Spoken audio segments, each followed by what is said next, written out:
महाराष्ट्रात लवकरच जनसेना पक्षाची स्थापना होणार. तेलंगणात जनसेना पक्षाच्या प्रमुख पदाधिकाऱ्यांची बैठक, सोलापूरच्या कार्यकर्त्यांचा सहभाग. प्रख्यात तेलुगू अभिनेता तथा आंध्र प्रदेशचे उपमुख्यमंत्री पवन कल्याण यांच्या जनसेना पक्षाची महाराष्ट्रात स्थापना करण्यासंदर्भात गुरुवारी हैदराबाद इथे एका बैठकीत चर्चा करण्यात आली. या संदर्भात लवकरच पक्षाकडून घोषणा होणार आहे, अशी माहिती या पक्षाचे सोलापुरातील कार्यकर्ते श्रीनिवास यन्नम कामटे यांनी दिली आहे. जनसेना पक्षाच्या तेलंगणा राज्यातील प्रमुख पदाधिकाऱ्यांची महत्वपूर्ण बैठक गुरुवारी उत्साहपूर्ण वातावरणात पार पडली. या बैठकीला जनसेना पक्षाचे जनरल सेक्रेटरी राम तल्लुरी यांच्या प्रमुख उपस्थितीत आयोजन करण्यात आलं. बैठकीत पक्षाच्या संघटनात्मक विस्तारासह महाराष्ट्रात जनसेना पक्षाची स्थापना करण्याबाबत महत्वपूर्ण चर्चा झाली. बैठकीत सुधाकर मच्छा, आर के सागर आणि प्रेम गांधी यांच्यासह अनेक वरिष्ठ पदाधिकारी उपस्थित होते.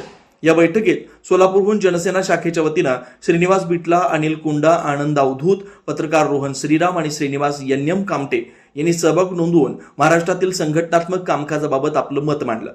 बैठकीत जनसेना पक्षाचा महाराष्ट्रात विस्तार करण्यासाठी आवश्यक असलेल्या संघटनात्मक आराखड्यावर सविस्तर चर्चा करण्यात आली. राज्यातील विविध जिल्ह्यांमध्ये पक्षाची बांधणी, नवीन कार्यकर्त्यांना जोडणं, युवकांचा सहभाग वाढवणं, सामाजिक प्रश्नावर जनतेशी थेट संवाद साधण्याबाबत विचारविनिमय झाला.